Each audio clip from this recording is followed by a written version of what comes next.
አቶ ዘላለም ጥሪያችንን አክብረህ እዚህ ስቱዲዮአችን ድረስ በመገኘት በተመልካቾቻችን ስም ከልብ ነው የምናመሰግነው። ያው በጣም የሥራ ጊዜ ወቅቱ ክረምት ነው፣ በጣም ብዙ አስጨናቂ ነገሮች አሉት። ይህን ሁሉ ነገር መስዋዕት አድርገህ ነው ጥሪያችንን አክብረህ የተገኘው። በድጋሚ በተመልካቾቻችን ስም ከልብ እናመሰግናለን። እንኳን ደህና መጣ። እኔም በጣም አመሰግናለሁ ይሄንን ኦፖርቹኒቲ ሰጣችሁኝ ስለጋበዛችሁኝ በጣም አመሰግናለሁ። መልካም። በቅርቡ የዚህ ሀገር የስፖርት ፌስቲቫል በሚካሄድበት ወቅት ነው ጌዲዮንን በጨረፍታም ቢሆን ለማግኘት የቻልነው። እንዳጋጣሚ ያው በሂደት እንደምናገኘው ቃል ገብተልናል። ዛሬ አንተን በማግኘታችን በጣም ደስተኞች ነን። በዚህ ወቅት ጌዲዮን በስኮትላንዱ ሬንጀርስ ክለብ ነው እየተጫወተ የሚገኘው። የሬንጀርስ ክለብ ባለፈው ሳምንት ጌዲዮንን እስከ ሲዝኑ ማብቂያ ድረስ ለማቆየት ከፍተኛ ፍላጎት እንዳለው ከአርሴናል ክለብ ጋርም ይሄን ጉዳይ ለመጨረስ የተደራደረ መሆኑን የቤተሰቡን ጉዳይ ኢንፎርም ናቸው የሚል መረጃዎች ነበሩና በአሁኑ ሰዓት በሁኔታ ላይ ነው ያለው ጌዲዮን? ያው ሚዲያው እንደሚሸፍነው ትክክለኛ ነው። የሬንጀርስ ማኔጀር በጣም ይወደዋል ጌዲዮን። አይ ሚን ኢቭን ዘ ሆል ቲሙና ተመልካቹ በዛ የተነሳ እስከ ጃንዋሪ ነበረ ሎኑ የነበረው። አሁን ግን በሁለቱም ሳይድ ማለት በአርሰናልም በሬንጀርስም ባለው ሁኔታ ሁለቱም ሃፒ ናቸው። ለምን ራሽ መሆን የለባቸውም። አርሰናልም መጥቶ ቤንች ላይ ከሚቀመጥ አሁን እዚህ ቲም ላይ ሬንጀርስ ላይ ስታርት ያደርጋል። ኮንፊደንሱ ጨምሯል፣ ዲቨሎፕ ብዙ አድርጓል። ስለዚህ ያንን ኮንዲሽን በመጠቀም እርግጠኛ ነኝ ለ95% ጌዲዮን ይሄንን ሙሉ ሲዝኑን ከሬንጀርስ ጋር ይቆያል። ደስተኛ ነው ጌዲዮን፣ በጣም ደስተኛ ነው። ከሚናገረው ካየሁትም የጌም ልዩነት ለየት ያለ ነው። በጣም አክቲቭ ነው እንትን ላይ የዊኒንግ ሜንታሊቲው በጣም አድጓል እና በጣም ጥሩ ሁኔታ ነው። በጣም ደስተኛ ነው። ያ በክለቡ ዙሪያ ያሉ ቦርዱ፣ ተመልካቹ፣ ደጋፊው፣ ቡድኑ ውስጥ ያሉ ጓደኞቹ በሙሉ በጌዲዮን በጣም ደስተኛ ናቸው። ይሄ ከሆነ ጌዲዮንን ማናቆይበት እንዲቆይ ማናደርግበት ምን ምክንያት የለም ነው ያሉት ማናጀሩ። ትክክል ነው። ይሄ ራሽ መሆን የለባቸውም እንዳልኩት ገና 18 ዓመቱ ነው። አሁን ብዙ ጊዜ ተጫዋች የሆነ ሰው ግዴታ መጫወት አለበት ማለት ጌም ታይም ያስፈልገዋል። ኦፍ ኮርስ ያንን ደግሞ አሁን ይህንን ኦፖርቹኒቲ እየሰጠው ነው ማናጀሩ ደግሞ ከዚህ በፊት ከዩዝ አካዳሚ በጣም ኤክስፒሪየንስ ያለው ነው። ከዚህ በፊት የሬንጀርስ ማኔጀር ዳይሬክተር የነበረ ነው በዩሮፕ ዩዝ አሶሲዬሽን እና ወጣቶችን ሃንድል የማድረግ እንትን አለው እና ጥሩ ኮኔክሽን አለው ከአርሰን ቬንገር ጋር ከቦርዱም ጋር እና ኤቭሪ ታይም ነው ጌዲዮንን ቼክ የሚያደርጉት። ስለዚህ ለሁለቱም እንትን ዲቨሎፕ ማለት ለሬንጀርስ አሁን ለሚቀጥለው ሊግ ፕሮሞሽን ለማግኘት አርሰናልም ጌዲዮንን ተመልሶ ጥሩ ቦታ ለማግኘት ይረዳልና ለሁለቱም ሳይድ በጣም ሃፒ ናቸው። እኔ እንግዲህ ለዛ ጉዳይ ሄጄ ነበረ ስኮትላንድም ኢንግላንድም ከአርሰናል ዳይሬክተርም ጋር አውርቼ ነበር። በጣም ሃፒ ናቸው። ከሬንጀርስ ማናጀር ጋር ደግሞ እንደውም የራት አብረን ነበር ያመሸነው። በጣም ፖላይት ነው፣ በጣም ኢንትረስትድ ነው። ጌዲዮንም በጣም ምን ያህል ታሌንት እንዳለው ያውቃል እና በዛ ሁኔታ በጣም ጥሩ ሁኔታ ነው ባይ ነኝ። እንግዲህ ይሄ ኒውስ በጣም ቅርብ ነበር። ስለዚህ እዛው ነበርክ ማለት ነው? ነበርኩኝ ገና ለታንክስጊቪንግ ማለት እዚህ አሜሪካ ታንክስጊቪንግ ለማክበር ከልጆቹ ጋር ነው የመጣሁት። ጌዲዮን ትቼው እዚህ ደግሞ ፋሚሊ ስላለ ለዛ ባለፈው ሳምንት ሮብ ዕለት ነው የገባሁት እዚህ። በጣም ደስ ይላል። ያው ዜናው ላይም ለቤተሰቡ ያሳወቀበት ሁኔታ እንዳለ ይገልጽ ነበር። ስለዚህ አንተ እዛው ነበርክ ማለት ነው? ነበርኩኝ እዛው ለዛ ጉዳይ ነው የሄድኩት በአጋጣሚ። እንደ ወላጅ አባት እንደ ኤጀንት ሁሉንም ነገር ነው እንደ ሞር ወደ አባትነቱ ነው ማዘነብ ብለው ለምን ፕሮፌሽናል የሆነ ነገር ጥሩ ነው እና በጣም ጥሩ ኤጀንት አለው። ራሱን የቻለ ኤጀንት ነው። ኤጀንቱ የቲዮ ዋልኮት ኤጀንት ነው። በአጋጣሚ ሁለቱም ብቻ ነው ሰው የያዘው እና በጣም ጥሩ ነው። ጥሩ ኤጀንት ነው። ብዙ ኤክስፒሪየንስ ያለው ነው። ከኔም ጋር ጥሩ አብረን ነው የምንሰራው። ኦፍ ኮርስ እኔ ግን እንደ አባትነት ያው መከታተል ያለብኝ ነው መከታተለው። ለፕሮፌሽናል ሰጥቻለሁ ማለት ነው። ስኩት አይ ሚን በጣም ጥሩ አጋጣሚ ነው። እንደው እስቲ ወደ አርሴናል የመጣበትን እንደው በትንሹ እናንሳ። አርሴናል እንዴት አገኘው ጌዲዮንን? በየት በኩል ተገናኙ?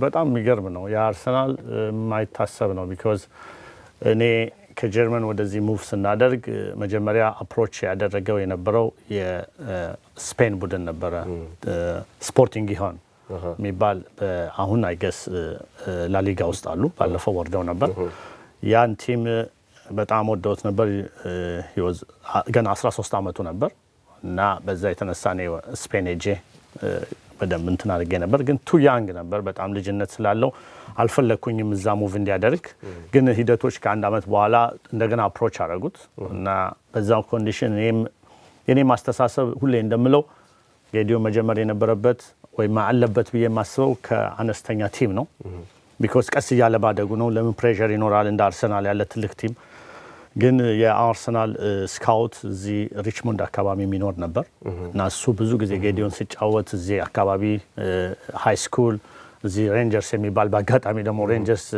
የሚባል ጨዋታ ነው እንትን ቡድን ነበረው በአጋጣሚ አሁን ሬንጀርስ ስለሆነ ሄደ እና እዛ ይጫወት ስለነበር ብዙ ጊዜ ያየዋል ወደ ኤልኤ ነው ያላችሁ ሬንጀርስ እዚሁ ማሰልጠኛ አካዳሚ አላቸው ግን ይሄኛው እዚህ ቤተስዳ አካባቢ ነው እና እዚሁ ነው ያለው አሁን እንኳን የሱ ቡድን ኦልሞስት ሁሉም ወደ ኮሌጅ ስለሄዱ ተበትኗል ማለት ይቻላል ይሄ ቡድን ግን መጥቶ ያየው ነበር እና እዛ ሪችሞንድም ጋብዞት ነበር የነሱ የሆነ አካዳሚ ነበራቸው ማለት አርሰናል ስፖንሰር የሚያደርገው አካዳሚ እዛ እንደ ጨዋታ አሳየ ከኔ ጋር ዲል አደረጉ እና እኔ ኦልሞስት ሳይን አድርገ ማለት ኦልሞስት ጨርሰን ነበር ወደ ስፔን ለመዘው ስፖርቲንግ ሪሊ በጣም ኢንተረስቲንግ ነው ጥሩ ቲም ነው በጣም ሂውጅ ቲም ነው አገሩ ጥሩ አገር ነው እና ስታፉ በጣም ወደውት ነበር እነሱ እንዴት እንደው እዚሁ ላይ ያለ እነሱስ ቤት በኩል እሱ ነው እዚሁ አካባቢ ደግሞ ሬንጀርስ እየተጫወተ ጌዲዮን አንድ የሆነ አካዳሚ አለ ይሄ ሜሪላንድ የሚባል ቡድን አለ ጀስት ፕሮፌሽናል ነበር ያልኔ እና በዛ ቡድን እነሱ ደግሞ ይሄንን ቡድን ስፖንሰር ያደርጉታል ስፖርቲንግ ጊሆን እዚህ ያለውን ሜሪላንድ ቲም በዛ ነው ያገኙት ለምን አንዳንድ ጌዲዮን ለነሱ ይጫወት ነበር በዛ የተነሳ ይሄ አርሰናል ስካውት ከኔ ጋር ዲል አደረገ አትሊስት ሄዳችሁ አርሰናልን ይሁት ለምን ፈልገዋልና እርግጠኛ ነኝ ስለኝ እኔ ብዙ ኢንትረስትድ አልነበርኩም ለውነት እነሱ ናቸው ቲኬቱንም ሁለታችንም ቆርጠው አይ በቃ ዝም ብዬ እንደ ቫኬሽን ቢሆን እንደርሼ ልምጣ ኢቭን እኔ ስለ አርሰናል ያለኝ ሙቀት ብዙ አልነበረም ለውነት እኔ መጣሁት ሙቭ ያደረኩት ከጀርመን ነው ብዙ መከታተለው ቡንደስሊግ ነው እና ያ ፕሪሚየር ሊግ ባቅ ምናልባት እነ ቸልሲ ሊቨርፑል ድሮ ስለሞድ እንጂ ኢቭን ስለ አርሰናል ሪሊ አላቅም ነበር ብዙ እና ቶትናይንም ከዚህ በፊት አፕሮች አድርጎት ነበር እኔ ቶትናይማ እንደውም ስሙንም ሰምቼ ስለማላክ ይሄ ፕሪሚየር ሊግ አለ ወይ ሁሉ ይጠይቃለሁ ጓደኞቼ ስላሉ ለንደን በዛ ሄድን ያው የመጀመሪያ እዛ እንደደረስን የመጀመሪያ አርሰናል ትሬኒንግ ግራውንድ አልነበር የሚያደርገው ጌዲዮን ሌላ ዩዝ አካዳሚ አላቸው እዛ ነበር ትሬኒንግ ያደረገው እና የዳይሬክተሩ በጣም ሾክ አደረገና ዋው እና ዘ ኔክስት ዴይ ትሬኒንግ ግራውንድ ሜድ አለበት ማለት ቬንገር ያለበት ሲኒየሮቹ ሳይሆኑ አሉ 118 የሆኑ ግን የዋና የሚጫወቱ ጎን ለጎን ነው ፈርስት ቲም የሚጫወተው ትንሽ ለየት ይላል ሌሎቹ ብዙ ሜዳ ነው ያለው እዛ really very facility unbelievable really እና እዛ ሲጫወት ቬንገር ሜቢ 10 ሚኒትስ ነው ያየው መሰለኝ በቃ እና ወዲያው እኔን አነጋግረኝ እኔ አርብ ወደዚህ ልመጣ ፕሊዝ ይሄ አርሰናል ተጫዋች ነውና እኔ ደግሞ ነው እንደዚህ ነው ሐሳባችንና ሌላ ጊዜ ከፈለጋችሁት ውሰዱት እንጂ እኔ አልፈለኩኝም ራሽ እንዲሆን እንደዚህ እንዲሆን ግን ያው ማመን ስላለብኝ ያው ጌዲዮን ደግሞ ሞር አርሰናልን ፈለገ ቢኮዝ አንድ የቋንቋ ችግር አለ ወደ ስፔን ሲሄድ እና ለዛ ፓፓ ነው የሚለኝ በጀርመን ፓፓ ስለሚባል አስቲል ነው እና ፓፓ እንደዛ ነው እንደዚህ ስለሆነ የቋንቋም ችግር ስላለ አርሰናል እንደሞ አንተ በደም ስለማታውቀው ነው እንጂ ትልቅ ቲም ነው ምናምን go ahead because እኔ ስለ ፉትቦል ብዙም እንትን አለንም እኔ ሰፖርት አደርገው ነበር እንጂ በዛ የተነሳ ያው ወደ አርሰናል ዞረ በአጋጣሚ ደግሞ ኢትዮጵያ የሚወደው ቡድን በጣም ሪሊ ለራሴ ኬት እንደተገጣጠመ አላውቅም ከዛ ወዲህ ነው እንግዲህ ያው ማን አርሰናል ያ እንደዚህ ያ was very interesting ሂደቱ በጣም ይገርም ነው ያ በጣም እንጂ ዲታስቦ ታቅዶ የመጣ አይደለም ያርሰናል አይደል ነው ያ ድረኞች ነን ያ of course እንደው ምናልባት በኋላ ላይ እናነሳዋለን የጀርመን የተወለደው ነው አሁን ከፕሮፋይሉ ትክክል። እስኪ እንደው እዛ አካባቢ እድገቱና ሂደቱ እንዴት ነው? ከኢትዮጵያ ጋር ጌዲዮን ሲጀምር ኖርማሊ ስለ ፉትቦል ብዙ አልነበር። መጀመሪያ አትሌቲክስ ነበር የጀመረው። ማለት ልጅ ሆኖ ቀጭንም ስለሆነ ያው በኔቸር እና ይሮጣል። ስለዚህ አትሌቲክ ላይ ነው ያዘነበልኩት። ስለ ፉትቦል ይገባኛል የሆነ እንትን እንደሆነ በስፖርት ኤኒ ነገር ላይ ታሌንት እንዳለው ይገባኛል። ግን የትኛው ነው ለማለት ያስቸግራልና አትሌት ነበር የጀመረው። ከዛ ወደ ኳስ ቀየረ። ማለት ከኋላ ትምህርት ቤቶች ምናምን ራሱ ሰፈር ውስጥ አሉ እንደ ባክያርድ ነገር። በርሊን የተወለደው እና ከዛ ሲጫወት ወደ ኳስ መለወጥ ፈለክ ምናምን ስለው አዎ። ከዛ በጣም ጥሩ ነበር ኳስ ሲጀምር ቢኮዝ ከዚህ በፊት አትሌቲክ ስለነበር ኳስ ይዞ ማግባት ብቻ ነበር እና በጣም ይሮጣል። ኳስ ይዞ ማግባት ነው እንደው በጣም ማግባት ነው እሱ። ከዛ ግን አትሌቲክሱ ላይ እንደው ስራዬ ብሎ ይሮጣል፣ ትሬኒንግ ያደርጋል። እንደዛ አይነት ነገር አይደለም ወይስ እንዴት ነው? ፐርፐዝሊ ያው ሌሰን ነበረው። ትሬኒንግ ሌሰን አስገብቼው ነው ኦፍ ኮርስ ያ አትሌቲክ ቢኮዝ የሆነ ነገር ቢኮዝ እኔ ድሮ ጀርመኖች ይሄ 10,000 5,000 በጣም ችግር አለባቸውና ዋይ ኖት እንደዚህ አይነት ሩጫ ካለ እንደውም ኃይሌን ልጅ ሆኖ ኢትዮጵያ ውስጥ አግኝቶታል። ለዛ ፐርፐዝ ብዬ እናቱ ይዛው ሄዳ ማለት ነው። እኔ እዚህ ነበርኩኝ አሜሪካ መጥቼ በአጋጣሚ እሱ እዛ ሄደ ከእናቱ ጋርና ኃይሌን እዛ ሆቴል ድረስ እዚህ ሾላ አካባቢ ሆቴል ነበር አንድ ከፍ ያለ ቦታ አይ ዶንት ኖ እዛ አግኝቶታል። እንትን እንዲኖረው ብዬ ነበረ። ቀነኒሳ በጣም የታወቀበት ጊዜ ነበር እና በዛ ፐርፐዝ ነበረ ኖርማሊ ወደ ኳስ ቀየረ። ያ ይሄ ነው። መልካም። ከወጣቱ ተጫዋች ጌዲዮን ዘላለም ወላጅ አባት ዘላለም ወልደየስ ጋር የምናደርገው ቆይታ ይቀጥላል። የጌዲዮን የልጅነት ጊዜና የኳስ አጀማመሩ ምን ይመስል እንደነበር እያጫወተን ነበረ። እንግዲህ በዚህ ሁኔታ ወደ እግር ኳስ የተቀየረ ህይወት እዛው ጀርመን ላይ በደንብ ዴቨሎፕ አደረገ።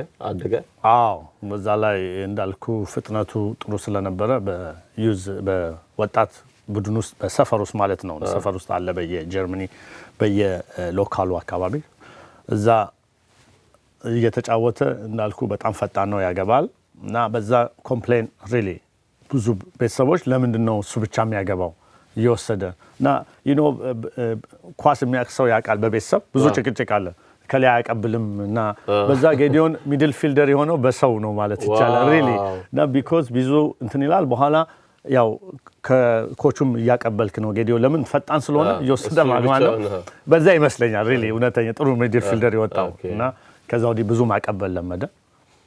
በዛ ላይ ሀርታ የሚባል ቡድን አለ በርሊን ውስጥ። ሀርታ በርሊን በጣም ትልቅ ቡድን ነው። እዛ ለመወዳደር 500-600 ልጅ ነው በአመት ዌብሳይት ላይ ተወጥቶ በዛ ተወዳድሮ ከ15 ልጆች አንደኛ ሆኖ ነው ያለፈው እና ለሀርታ ተጫውቷል እና you can see ታሌንቱን 5 አመት 6 አመት ሆኖ ይታያል ትንሽ ለየት ማለቱን። ያው እና ብዙ ሰዎችም እንትን ይሉ ነበር። ሀርታ በርሊን ዋናው ቡድን ላይ ነው ወይስ ዋናው ቡድን ሀርታ በርሊን አላቸው። ሀርታ በርሊን የዩዝ አካዳሚ U87 የሚባል እዛ ለመጀመሪያ ኢትዮጵያዊ ነው ኦፍ ኮርስ ሲጫወት እና እዛ እስከ አንደር 9 ተጫውቷል። ወደዚህ እስከምናደርስ ድረስ ነምበር 10 ነበር ለሀርታ በርሊን። የሚገርም ነው። ጀርመን ወጣት ቡድን ላይ ተጫውቷል። ጀርመን ታዳጊው ላይ ነው እንዴት ነው? እዛ አካባቢ ጀርመኖች በጣም ኢንተረስትድ ነበሩ። አሁን መጨረሻው ሰዓት ላይ በደንብ ያውቁታል። ጀርመኒ እዚህ ከመጣ በኋላ አርሰናል መግባቱን ሲያውቁ በፊትም ያውቁታል ሀርታ ሆኖ መቼ ነው ወደዚህ ወደ 2006 በ2006 ከዓለም ዋንጫው በኋላ ነው። በአጋጣሚ እዛ አንድ ጨዋታ አይተናል ከጌዲዮን ጋር ሆነን አይ ሪሜምበር። ከዛ በኋላ ነው ወደዛ የመጣ ነው። ከዛ በኋላ ነው እንግዲህ ኮንታክት አደረጉ የናሽናል ቲሙ የአንደር 15 የጀርመን ከዛ በፊት ጌዲዮን እዚህ ከመጣን መጀመሪያ አፕሮች ያደረጉት ዩኤስኤ ነው አንደር 14 በአጋጣሚ ሄዶ ተጫውቷል። ግን ሲቲዝን ስላልሆነ ሌጋል ጨዋታ አይደለም የተጫወቱ ፕራክቲስ አድርጓል። አንደር 15 ጀርመኒ ጠሩት። ከዚህ ሄዶ ጀርመኒ አንደር 15 16 17 ተጫወተ ማለት ነው። እዚህ ከተጫወተ በኋላ ጭምር እዚህ ከተጫወተ ለምን ለአሜሪካ እንዳልከው በዛ መንገድ አንደር 14 ላይ ተጫውቶ they tried እሱን ሲቲዝን ለማድረግ ትንሽ ከባድ ነበር። ወዲያው እስከሚስተካከል ግን ከባድ ነበር። ወዲያው ጀርመኖቹ አቴንድ አደረጉት እና ወዲያው ጠሩት እና አንደር 15 16 17 ድረስ ጥሩ ነው ለጀርመኒም 10 ቁጥር ነው የተጫወተው እስካሁን እና በጣም ማከብረው ቡድን ነው ጀርመን ናሽናል ቲም በጣም ጌዲዮንን በጣም ሚስ እንዳደረጉት ለአሜሪካ መምረጡ በጣም እንዳሳዘናቸው ለምን ትልቅ ተስፋ የነበራቸው ሚድል ፊልደር ትንሽ ጀርመኒ እጥረት አለ ብዬ ባስብ አልዋሽም እንግዲህ የራሱ ምርጫ ስለሆነ ወደ አሜሪካ መርጧል እዚህ ወደ አርሴናል ከተቀላቀለ በኋላ በጣም ከፍተኛ ሚዲያ ሽፋን ነበር ትክክል ነው ጌዲዮንን በተመለከተ ትክክል ከዛ በኋላ እንደውም እንትናቸው ጨመረ ይመስለኛል ቶሎ ብለው የነሱ ለማድረግ የነበራቸው ፍላጎት እውነት ነው እንዴት ነው ጀርመን እዛ አለ እዚህ ዩኤስ ያለ ውሳኔው አስቸጋሪ ነበር በጣም በተለይ አሁን 18 ከመሆኑ በፊት ትልቅ ነገር በጣም ጀርመኖች በጣም አስቸግሯቸው ነበር አሜሪካን ለምን ፊፋ ነው የሚወስነው በአጋጣሚ ጌዲዮን ኮምፒቲቲቭ የሆነ ጌም አልተጫወተም ለጀርመን ዛስ ዋይ ትንሽ ለአሜሪካ ቀለል ያለው አንድ ኢንተርናሽናል ቢጫወት ኖሮ በጣም ያስቸግር ነበር ጌዲዮንም 5 አመት ይቀጣ ነበር ለአሜሪካ ለመጫወት ቢያስብ ኖሮ በዛ የተነሳ ሁሉንም ቼክ አደረጉ ፍሬንድሊ ጌም ነው የተጫወተው ለጀርመኒ እስካሁን ካምፕ ነው የነበረው ስለዚህ ያ ትንሽ ለአሜሪካኖች ጠቅሟቸዋል ወዲያው ደግሞ ጌዲዮን በአጋጣሚ እኔ ሲቲዝን መሆን ነበረብኝ እሱ አይደለም አፕላይ ያደረገው እኔ ነኝ ሲቲዝን እዚያ እኔ ስቲል ጀርመናዊም አሜሪካዊም ነኝ እሱም እና በዛ በኔ ነው እሱ አሜሪካዊ ሆነው እዛ ቀጥታ እንትን ማለት ይችላል ከዛ አንደር ይችል ነበር ወዲያው አሜሪካኖች ራሽ ስለሆኑ አንደር 20 ወርልድ ካፕ ለአሜሪካ ተጫወተ የሚገርም ነው እዛ የሄደበት ወዲያው ሲቲዝን እንደሆነ ነው ምንም ትሬኒንግ ልጆቹንም ማያውቃቸው ቀጥታ ገብቶ ሰርድ በሶስተኛው ቀን ወደ አንደር 20 ወርልድ ካፕ ተጫወተ ያው በጣም ቆንጆ ጨዋታ ነበር እሱም ጥሩ ተጫዋታ ነበር ልጆቹን አያውቃቸውም የመጀመሪያው ጊዜ ነው አሜሪካንን ሲወክል እና በዛ ደስተኞች ነበር ክሊንስማን ኮንታክት አድርጎታል በዋናው ቲም ከዛ በፊት ኢቭን ለንደን መተን እዚህ ከሱ ጋር ነበረን ክሊንስማን ነው ኮንቪንስ ያደረገው አሜሪካ ቢጫወት ብዙ ቻንስ እንዳለው ጀርመኒ ብዙ ሚድል ፊልደሮች ሊኖሩ ይችላሉ የጌዲዮን አይነት ታሌንት ያላቸው 4-5 ሊሆኑ ይችላሉ አሜሪካ ግን በአሁን ሰዓት እንደ ጌዲዮን አይነት ተጫዋች በጣም ሬር ነውና ወደፊት ከጨዋታ ከኳስ ዓለም በኋላም ጥሩ ካሪየር ይኖርሃል የሥራ እድሉም የሚዲያ ሽፋኑም እዚህ ነውና ያው በኳስም እንደምታውቀው በያንግ ኤጅ ነው ጡረታ የሚወጣው ስለዚህ ይሄን ኦፖርቹኒቲ አይቶ ይመስለኛል ያው ግን እንደ ክሊንስማን ጀርመናዊ ሆኖ የጀርመን ናሽናል ቲም ተጫዋች ሆኖ አሳልፎ ዛሬ ዩኤስኤስ ያሰለጥን ይሄን አድቫይስ ማድረጉ ሪያሊቲ ነው እና ወርልድ አሁን ዓለም እንግዲህ አንድ ነው ሆናለች ማለት ይቻላል እና ለዛ ተጫወተ ለጃ የልጁን እድገት ነው ያየው የት ቦታ ቢሆን ሰክሰስፉል ይሆናል የጌዲዮን ማደግ ለአንድ ሀገር ብቻ ሳይሆን ለሁሉም ሰው እንደመሆን ሰፋ ያለ አስተሳሰብ ያለ ይመስለኛል ለምን እና አንድ ኢትዮጵያዊ አሰልጣኝ ቢሆን ጌዲዮንን ከኢትዮጵያ ወጣል ይለው አይችልም ብዬ አስባለሁ ግን እንግዲህ የስልጣኔ እንትን ይመስለኛል እና የኳስ ፍቅር የቱጋ ቢሆን ጌዲዮን ሰክሰስፉል ይሆናል ዓለም ላይ ጥሩ ተጫዋች ሊወጣ ይችላል ማለት አሁን ያሉትን ታዋቂ ተጫዋቾች ማን ሊተካ ይችላል በሚለው ምናልባት መንፈስ የተነሳ ይመስለኛል ሳስበው እውነት ነው እንደው አሁን ወደ ዋናው ቲም የመምጣት እንትኑ ምን ያህል በጣም ጥሩ ነው ያን ያህል ቅርበት አለው አሁን በደንብ ያውቀዋል አሁንም እየተከታተለ ኤቭሪ ታይም ነው የሚደውልለት አሁን ኮንታክት ያደርጋል ሚዲያ ከባድ ነው አንዳንዴ ቶሎ ብሎ ገና 18 አመት ልጅ ዋና ቲም ለመክተት ግን አሁን የጀመሩት ፕሮሰስ ጥሩ ነው ነምበር አንደር 20 ተጫወተ አንደር 23 አሁን ሁለት ጊዜ ጠሩት አሁን ባለፈውም ሳምንት ሁለት ሳምንት ብራዚል ነበር ከአንደር 23 ጋር በጣም ጥሩ ለኦሎምፒክ ቲም ማለት ነው ለኦሎምፒክ ቲም ሊዘጋጁ ለአንደር 23 he was the best player በአጋጣሚ በብራዚል ላይ ለመጀመሪያ ጨዋታ የተጫወቱት አሁን እንግዲህ የሚቀጥለው ዙር ያው የመጀመሪያው ዋናው ቲም ነው ማለት ነው ከዚህ በኋላ ወደ ዋናው ቲም የሚሸጋገርበት ነው ያን ጊዜ በደንብ እናየዋለን of course በጣም ደስ ይላል እንግዲህ ይሄ ሁሉ አሁን ኢትዮጵያ ሀገራችንን እንግዲህ ከዛ በኋላ ነው ያወቅኩት ብላል ኢትዮጵያ ውስጥ የኳስ ፍቅር ምን ያህል እንደሆነ በተለይ ደግሞ ለእንግሊዝ ፕሪሚየር ሊግ ያለው እንትን ከዛ በላይ ደግሞ አርሴናል ማንቸስተር ምን ያህል በቃ እንደ ሀገር ቤት እንደ ራሳችን ያህል ነው በቃ ያንዳንዱን እንቅስቃሴ የሚከታተሉት እውነት ነው። ከዛ አንፃር በጣም ብዙ የአርሴናል ደጋፊ አለ፣ በጣም ብዙ የማንቸስተር ደጋፊ አለ። እንደው ወደ ሀገር ቤት የሄድክበት አጋጣሚ አለ? ጌዲዮን ይሄን እድል አግኝቷል? ጌዲዮን ልጅ ሆኖ ነው ሪሊ በአጋጣሚ የመጣው፣ እስካሁን አልመጣም። እኔ ግን ያው በአንዳንድ አጋጣሚዎች ሄጃለሁ። ከዚህ በፊትም በሰይፉ እንትን ላይ ያው አይ ትራይድ ኢትዮጵያ ብዙ አርሰናል እንደሚደግፍ ማንቸስተር ደስተኛ ናቸው። በዛ በጣም ለአጭር ጊዜ ነው መጣው የነበረው 10 ቀን ምናምን 5 ቀን በዛ በተጣበበም ሁኔታ ሚዲያ ላይ ለመቅረብ ሞክሬያለሁ። ያ ወደፊት ደግሞ እንደ ጌዲዮን እድገት ነው እንደ እንትኑ እድገት ወደፊት ያው ብዙ ነገር ማድረግ እችላለሁ ብዬ አስባለሁ እንደ እግዚአብሔር ፍቃድ። ግን መጀመሪያ አንድ ሰው መጀመሪያ በደንብ መቆም አለበት። ሲቆም ነው አንድ ነገር ተስፋ ማድረግ የሚቻለው። ዝም ብሎ ሚዲያ ላይ አይደለም የሚወራው። ጊዜው ሲደርስ ኮንትሪቢዩት እሱም የሚያደርግበት እኔም እንደ አባት የማደርግበት ይኖራል ብዬ አስባለሁ በስፖርቱ ዙሪያ።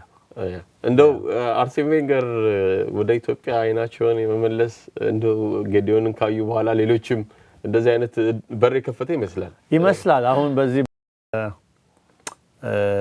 ዳሽን ማስታወቂያ ላይ ለምንድን ነው ጌዲዮን እዛ ውስጥ ያልተካተተው? በጣም ጥሩ ጥያቄ ነው። እኔ ራሴ ገርሞኛል እና ባለፈው ግን አሁን ለጌዲዮን ጉዳይ ሲሄድ አንስተውልኝ ነበርና ሳቁ።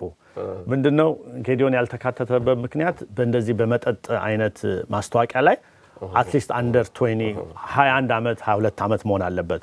ለምን ጌዲዮን ኤግዛምፕል መሆን አለበት ለወጣቶች እና ስለዚህ ዳሽን ቢራ ነገር ስለሆነ ትንሽ አስቸጋሪ ነው ጌዲዮንን በቢራ እስክስታ ለማስመጣትና ወደፊት እንግዲህ ወይ በሌላ ፕሮግራም ወይም እድሜውን ጠብቆ በሚመጣ ማስታወቂያ ላይ ነው እንጂ ጌዲዮን ኬክ ምናምን ቢሆን ኖሮ በጣም ጥሩ ነበር።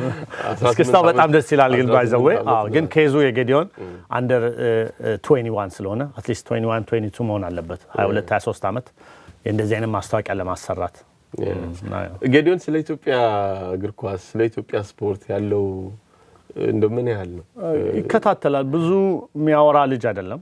ያኔ ዓለም ዋንጫው ውድድር ጊዜ ለዓለም ዋንጫ ለማለፍ የነበረው እንትን ጊዜ የሆነ አስተያየት በፌስቡክ ይሁን እንደዚህ ትክክል ነው ሰጥቷል። አይቷል፣ አብሮ ነበረ እና ጨዋታው ስታይሉን ወደዋል። ያው አንዳንድ ነገር ማደግ ያለበትን ነገር ያው ፊዚካል አንዳንድ ነገሮችን የራሱ እንትን ነው። ግን ሪሊ በኳሶቹ ጥበብ ኳስ በጨዋታ አያያዝ ፖዚሽን በመጠበቅ ነው በጣም ነው ያደነቀው። መጀመሪያ እንደዚህ አይነት ቪዥን እንትኑ አልነበረውም ኢትዮጵያ ኳስ እንደዚህ። ግን ሪሊ እንትኑን አድርጎታል እና ይከታተላል። አንዳንዴ ያይና ኢትዮጵያ አሸነፈች ይለኛል። ኦፍ ኮርስ ምንም ቢሆን ይከታተላል። እንደው በተለይ ሁኔታ የጠቀሰልህ ተጫዋች ነበር በወቅቱ ከሌ እዚህ ጋር ምናምን ብሎ ያለው ነገር አለ? ያ ኖት ሪሊ ብዙ እንዲህ ብዬ እንትን ብዬ አላውቅም። ኦል ሚድል ፊልደሮችን ይወዳል። አጥቂ ሚድል ፊልደር ብዙ እንትን ያወዳል። ለምን ኳስ መያዝ ኢምፖርታንት ነው ብሎ ስለሚያስብ በዛ አጭር የኳስ ሲስተሙን ይወዳል።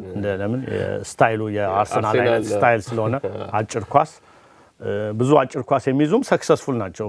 ኳስ በያዝከው ቁጥር የማሸነፍ ዊኒንግ እንትኑ ሞር ነው። ስለዚህ እሱን ነው የሚወደው። እኔም እኮ ለምሳሌ ኳስ ስትለኝ ያው እንዲህ አይነት ጨዋታ ነው ምናልባት ስላደረኩ ነው። ትከታተላለህ ከበፊቱ በተለየ ሁኔታ? አሁንማ ያው ትምህርት ቤት አይደል አብረህ ነው የምታየው። አሁን ሞር ኢንትረስትድ ነኝ ስለ ኳስ። ማንኛውም ተጫዋች አከብራለሁ።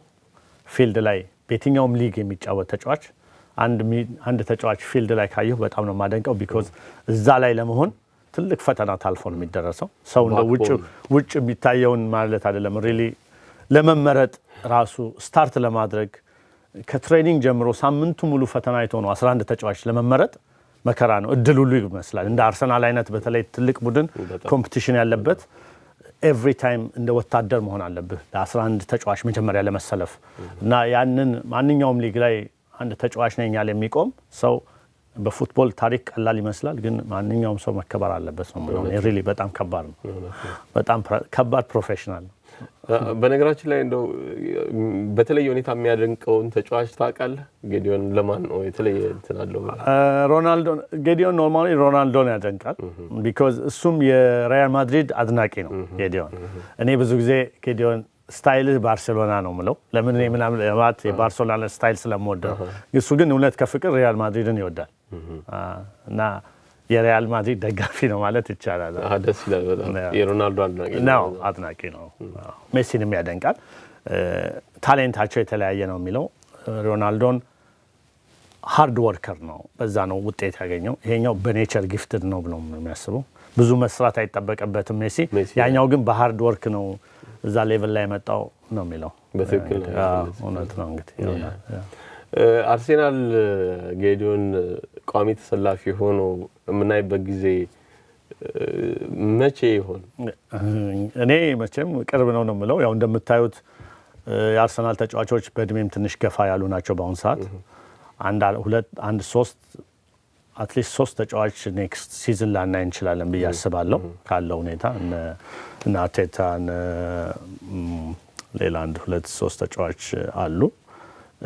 በዛ ታይም ላይ ጌዲዮን በአሁኑ ሰዓት ሪሊ ለአርሰናል አስፈላጊ ነው የምለው። የሚቀጥለው ሲዝን ምናልባት እንግዲህ ስታርት ባያደርግ አትሊስት 20 ደቂቃ ተጫውቶ መግባት፣ ካፖቹን ሙሉ መጫወት፣ እነ ኤፍኤ ካፑን እነ ሊጉን መጫወት፣ በዛ እንግዲህ ስታርት አድርጎ መቼም እስከ 20 ዓመቱ ሙሉ ተሰላፊ ይሆናል ባይነኝ። ለምን ጌዲዮን ስታይሉ የአርሰናል ተጫዋች ነው ብዬ ነው የማስበው። እንግዲህ ሌላ ደግሞ ውብልሲ ዓለም እንግዲህ ክፍት ነውና እውነት ነው። በጣም ደስ ይላል። ለብዙ ወጣቶች አርአያ ነው። ለብዙ ወጣቶች ከፍተኛ የሆነ የተነሳሽነት ስሜት ፈጥሯል። ባለፈው እዚህ የኢትዮጵያኖች ስፖርት ፌስቲቫል ላይ ይዘው መጥተህ ነበር። እንደ ስሜቱን ታጋራናል? ስሜቱ የመጀመሪያው ጊዜ ነው። ነግሬውም አልመጣውም። ጀስት የሆነ ቦታ እንሂድ ብዬው ነው። ቢኮዝ ሰርፕራይዝ ነው። ቢኮዝ ብዙ ኢትዮጵያ ያለበት ቦታ እሱ እንደ ሴሌብሪቲ ልጅም ስለሆነ ይፈራል። ግን ገብቶ ካየ በኋላ የሰውን ስሜት ልጆቹ ሲዞሩ ያሳዩት ለሱ ክብረት እና ሁሉም እና በጣም ደስ ብሎት ነው። እንደውም ከዛ በኋላ ሄደን አበሻ ቤት ያመሻ ነው እዚህ ላንጋ ነው የሚባል አበሻ ቤት እና በጣም ሃፒ ነበር። ልጆቹን ሳያቸው ደስታ ትንሽ ስንወጣ ግርግር ነበር። ያ ቢኮዝ ሁሉም ሰው ከፍቅር ነው ሁሉም ሰው ለማግኘት ስለፈለገ የመጀመሪያ ጊዜ ነው ፓብሊክ ላይ ሲታይ ብዙ አድናቂዎች አሉት። በጣም አመሰግናለሁ። በተለይ ጌዲዮንን ማድነቃቸው ከአንዳንድ እኔ ትልቅ ነገር ስፖርት ምለው ከአንዳንድ ሱስ ወጥቶ ሰው የሚውልበት ቦታ ነው። ሌላው ይሄ ፕሮፌሽናል ሌላ ጊፍት ነው፣ ስጦታ ነው። ዋናው መታየት ያለበት አክቲቪቲ ለሁሉ ነገር ለትምህርትም ለምንም ነገር ጥሩ ነው። ኖት ኦንሊ ፉትቦል ኤኒ አክቲቪቲ ሪስፔክት አደርጋለሁ። ቤተሰብ ባለው ታይም ልጆቹን ትምህርት ላይና ሁለቱም ስፖርት ላይ ጥሩ ቤት ቁጭ ብሎ ሌላ ጌሞች ከመጫወት አክቲቭ ይሆናል እና ኢትዮጵያኖችን ወጣቶችም በእንደዚህ አይነት መንገድ ቢካፈሉ ቤትም ባለበት ቦታ አሜሪካም ያለው ኢትዮጵያም ያለው ባለው ነገር ለምን ድሮኛ በጨርቅ ኳስ ነው የምንጫወተው። ሃፒነስ ዋናው መሆኑ ነውና ሰው ወጥቶ የሚንቀሳቀስበት ትምህርቱን ፎከስ የሚያደርግበት ነው እና በጣም ደስተኛ ነበር። እኔም ደስተኛ ነበርኩ በአጋጣሚ። ለምን እኔም እንደ አባትነት ሚዲያ ላይ ማቅረብ አለብኝ፣ ከኔ ህዝብ ጋር ማገናኘት አለብኝ። ብዙ ይጠበቅበታል። እግዚአብሔር እድሜ ከሰጠው ለዛችም ሀገር ለራሱም ያቃል ያለኝን ህልም ያቃል። ባልኖር እንኳን ያቃል ህልሜን እርግጠኛ ነኝ። ያንን ሀገር በስፖርት አትሊስት የሆነ ነገር ማድረግ እንዳለበት ይገባኛል። እንደ ማንኛውም ፕሮፌሽናል እድሜውና ሌቭሉን ካገኘ። ስለዚህ እንጠብቃለን ሁላችንም በተስፋ እናደርጋለን። እንደው በዚሁ ላይ እንደው በኢትዮጵያ እግር ኳስ ላይ በርቀትም ቢሆን አንዳንድ ነገሮችን ትከታተላለህ ወይ ደግሞ እንደው ጠቅላላ ባለ ሁኔታ ምን የምትለን ነገር እኔ እከታተላለሁ። በጣም ደስ ይለኛል። የበቀደሙም 1-1 በሪጎሬ ማሸነፋችን በጣም ደስ ብሎኛል።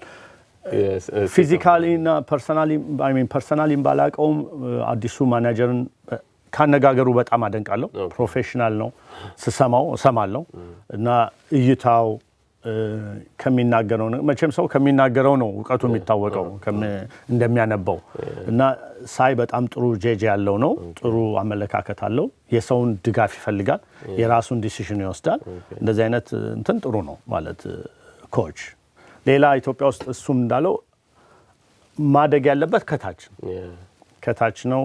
ለምን እንደነ ክሊንስማን 10-15 ዓመት የፈጀ ፕሮጀክት ነው ዛሬ ባለፈው ዋንጫ ይበላው እና ከታች ነው መሰራት ያለበት። ከታች ልጆቹን በዲሲፕሊን ካልመጡ በምግብ በሁሉ ነገር ተደገፈ ጠንካራ ቡድን ካላመጣ ሁሉም ሰርፕራይዝ ነው የሚሆነው። ማንም ኮች ሲመጣ ምንም ያልተዘጋጀ ቲም ነው የሚያመጣውና ወደፊት መሰራት ያለበት ከኔ ጭምር ማሰራት ያለበት ምለው በወጣቶች ሌቭል ነው። መልካም ተመልካቾቻችን እንግዲህ እስካሁን ድረስ ስትከታተሉ የቆያችሁት የወጣቱ ተጫዋች ጌዲዮን ዘላለም ወላጅ አባት አቶ ዘላለም አጠቃላይ ጌዲዮን የኳስ ተጫዋችነት ህይወት ከየት ተነስቶ ምን ደረጃ ላይ እንደሚገኝ በቂ ግንዛቤ ያገኘን ይመስለናል። አሁንም በድጋሚ አቶ ዘላለምን እዚህ ስቱዲዮአችን ድረስ በመገኘት ጥሪያችንና አክብረህ ስለመጣ ይህን ቆይታ ከኛ ጋር ስላደረክ ከልብ እናመሰግናለን። እንግዲህ መጪው ጊዜ የክሪስማስ ወይም የገና በዓል ነው። ምናልባትም ጌዲዮንን በዚህ አጋጣሚ በቅርብ የምናገኝበት እድል ሊኖር ይችላል ብለን ተስፋ እናደርጋለን። ለማንኛውም በጣም እናመሰግናለን። ኦኬ እኔም በጣም አመሰግናለሁ። ኤኒ ኦፖርቹኒቲ አግኝቼ ጌዲዮን ከመጣ አውል ትራይ መጥቶ እንዲያገኛችሁ ወይም በስልክ በሆነ አጋጣሚ እና እኔም አመሰግናለሁ ስለጋበዛችሁኝ በጣም አመሰግናለሁ። የጌዲዮን ደጋፊዎችም ቴንክ ዩ ሶ ማች። ታንክ ዩ በጣም